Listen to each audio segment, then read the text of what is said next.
Sobat Maestro, sesaat lagi kita akan mendengarkan program Blog Airtime Kerinduan Segala Zaman bersama Advent Vision Media Ministry. Selamat mendengarkan.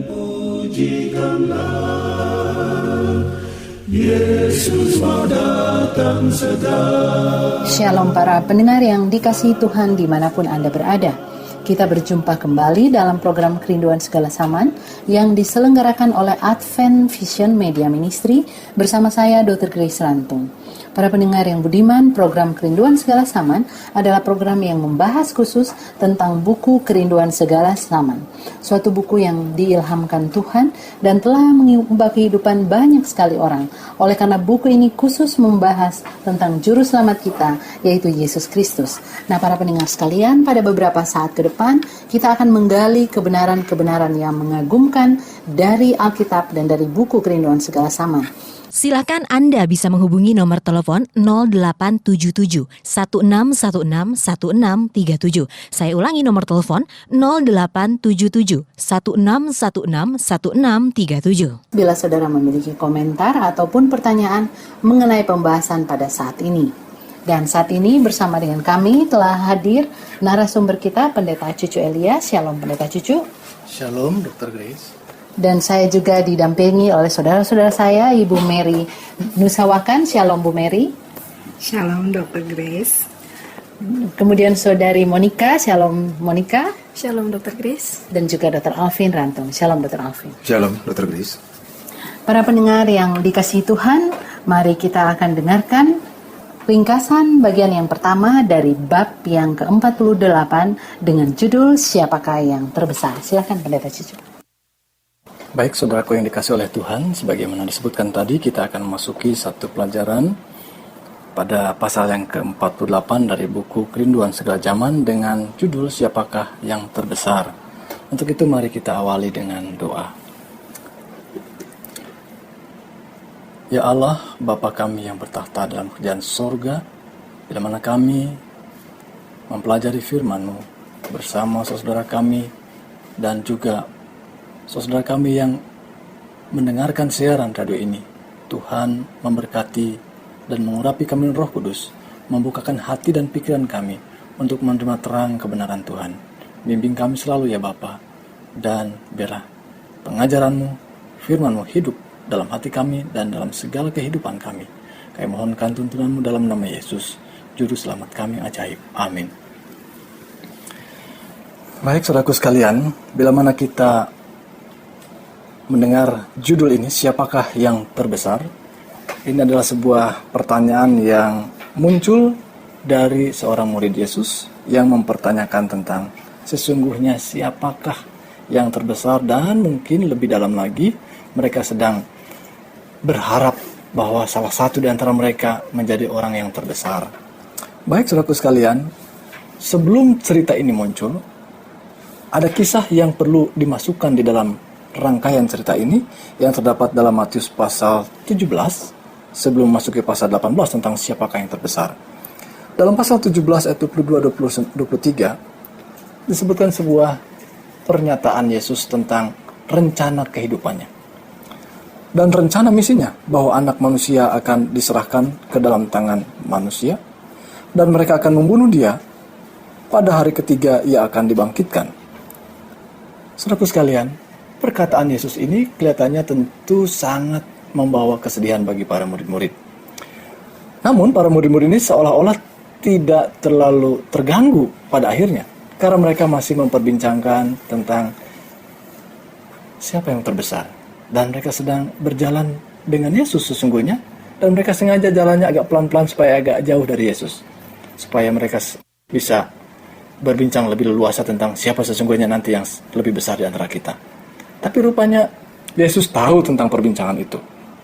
Dan bertepatan dengan itu pula, ada orang-orang yang memang sengaja membuntuti mereka dengan harapan dapat mencobai dan bahkan bisa menjerat dengan pertanyaan-pertanyaan mereka. Baik, kita dapati itu dalam ayat 24 pasal 17. Ketika Yesus dan murid-muridnya tiba di Kapernaum, datanglah pemungut bea bait Allah kepada Petrus dan berkata, "Apakah gurumu tidak membayar bea 2 dirham itu?" Saudaraku sekalian, pertanyaan orang-orang ini sebetulnya adalah pertanyaan yang menjerat, yang jawabannya sebetulnya agak susah dijawab ya.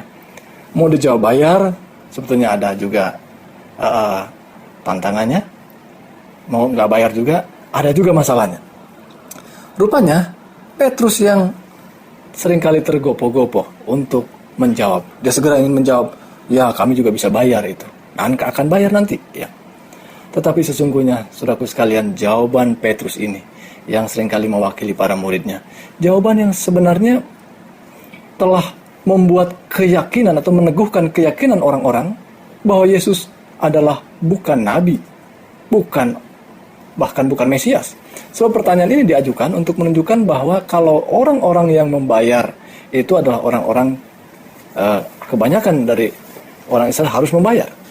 Tetapi bagi orang Lewi, bagi para imam dan para nabi, mereka dibebaskan dari bayaran ini. Itu sebabnya saya katakan tadi bahwa membayar atau tidak membayar, jawabannya akan menjadi salah. Ya, kalau dia bayar, berarti sama dengan rakyat jelata yang juga bukan nabi dan bukan imam. Tapi kalau dia katakan tidak membayar, dia sudah melawan. Saudaraku sekalian, tetapi Yesus Kristus yang adalah guru yang sangat lemah lembut, dia memberikan teguran kepada Petrus dan para muridnya dengan tidak terburu-buru.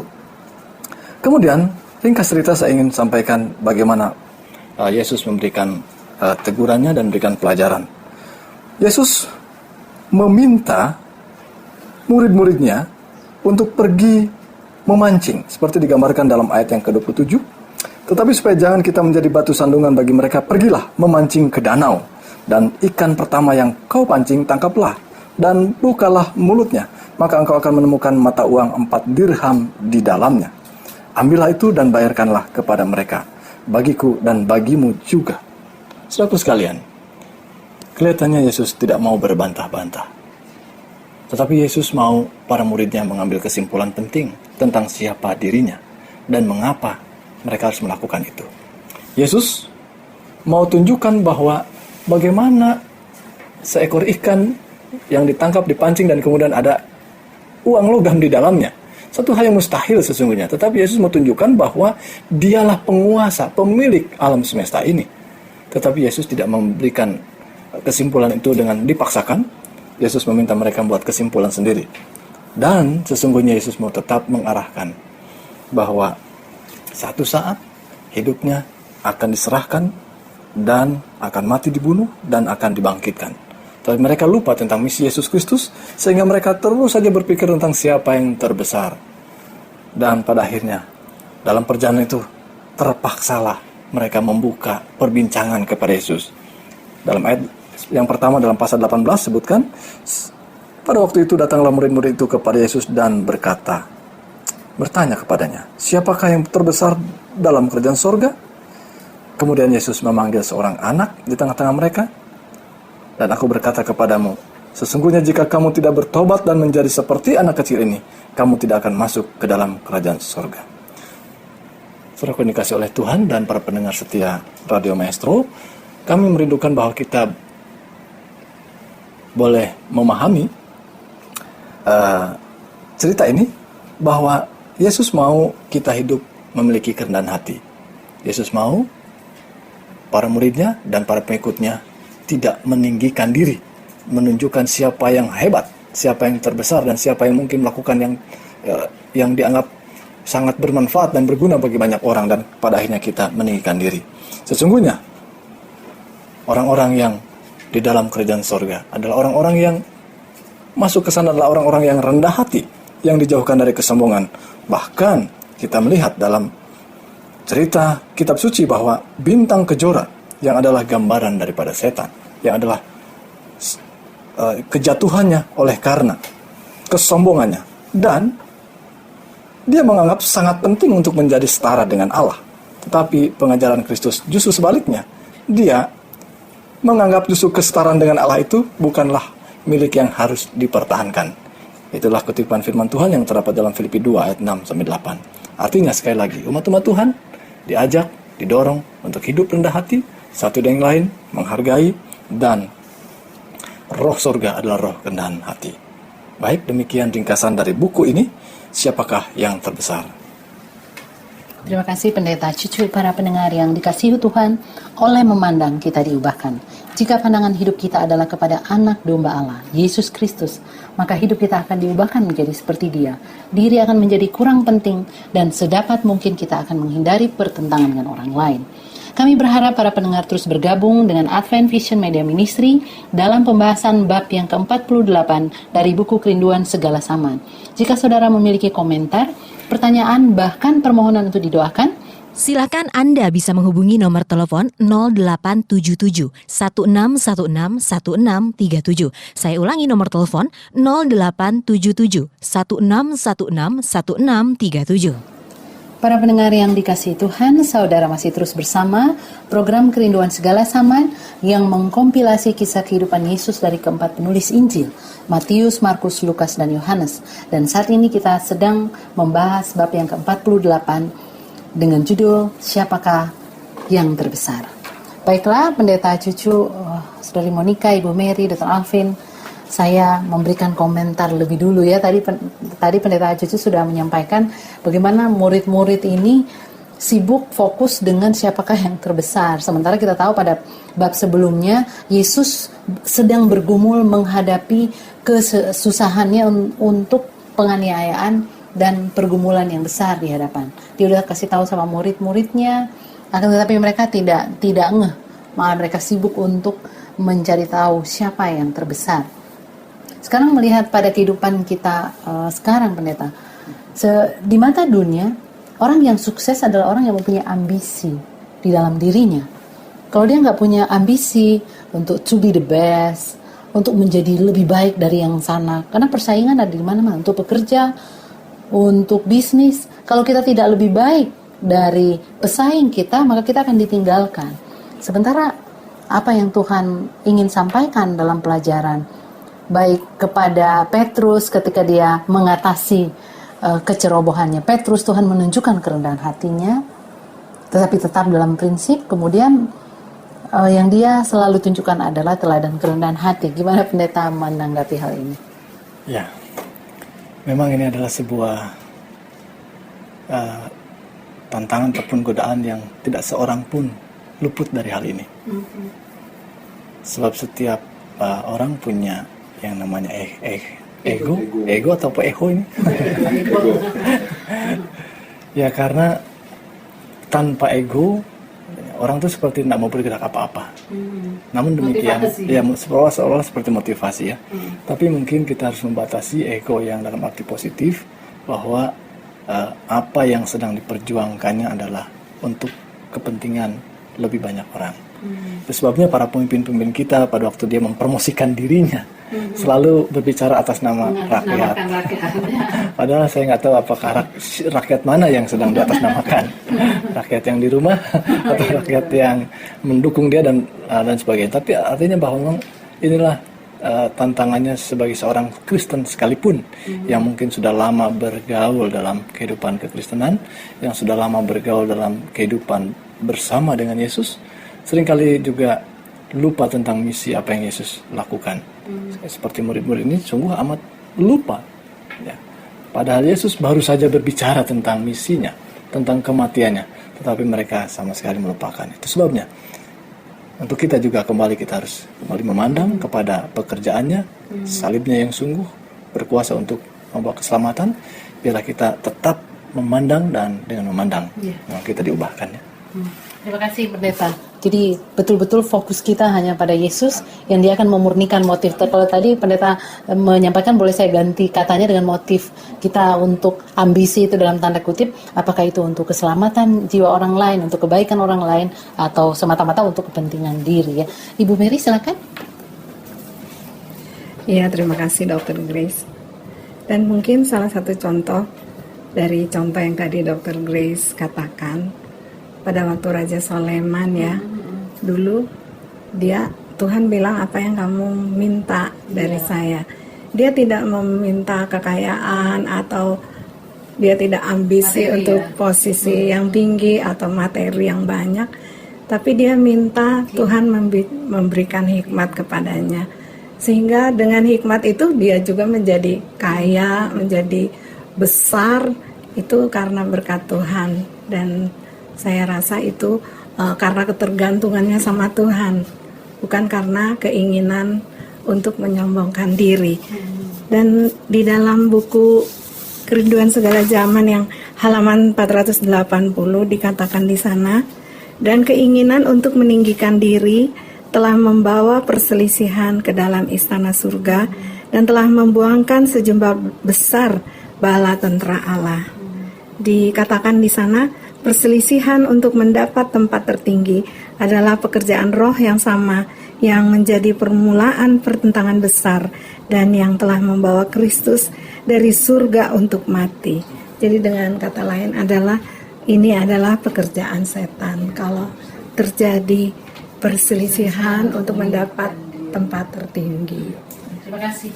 Sangat indah ya, itu kutipan itu sangat indah.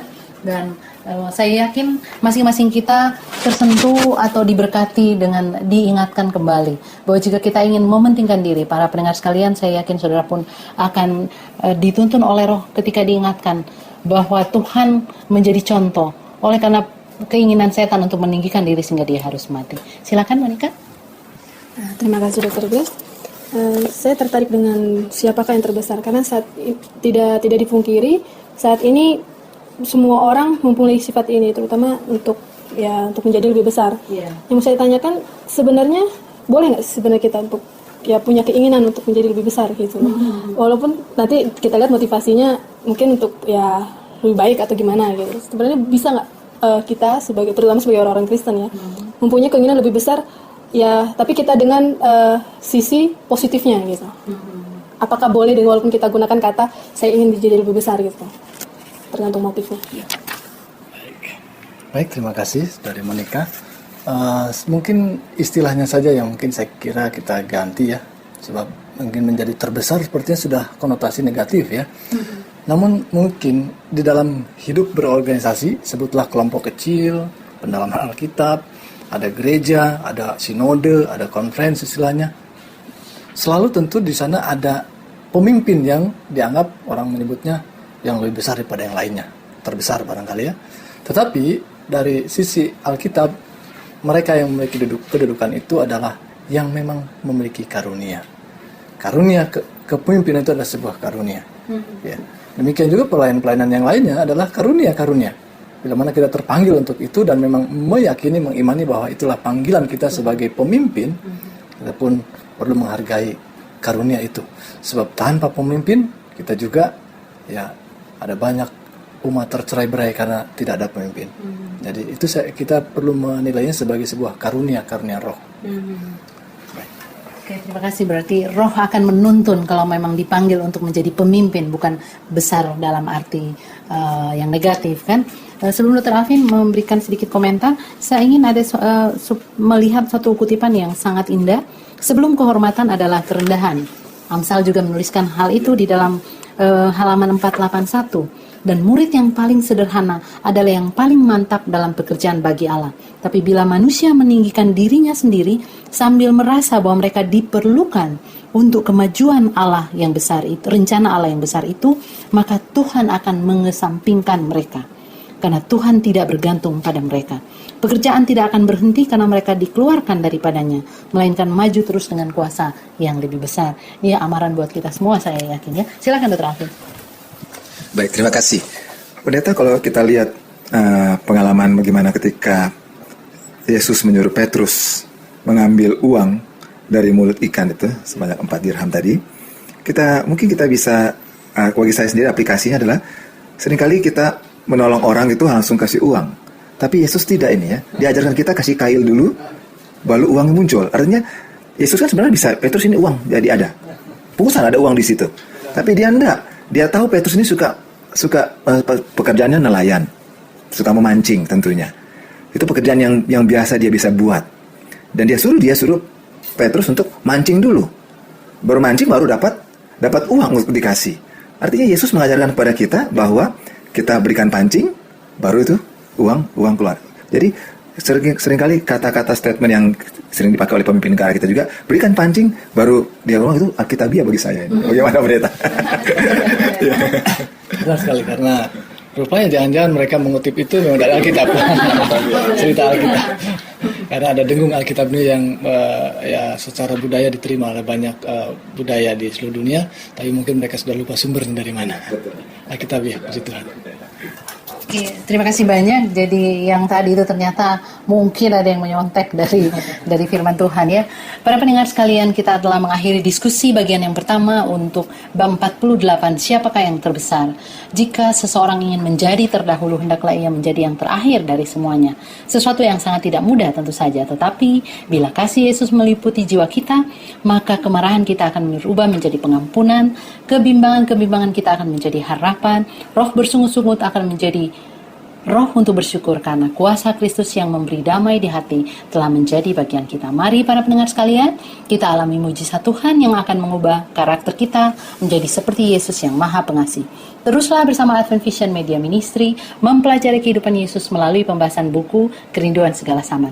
Jika saudara memiliki komentar, pertanyaan bahkan permohonan untuk didoakan, silakan Anda bisa menghubungi nomor telepon 0877 1616 1637. Saya ulangi nomor telepon 0877 1616 1637. Saudara pendengar sekalian, mari kita ikuti kesimpulan dari bagian pertama bab 48. Silakan pendeta.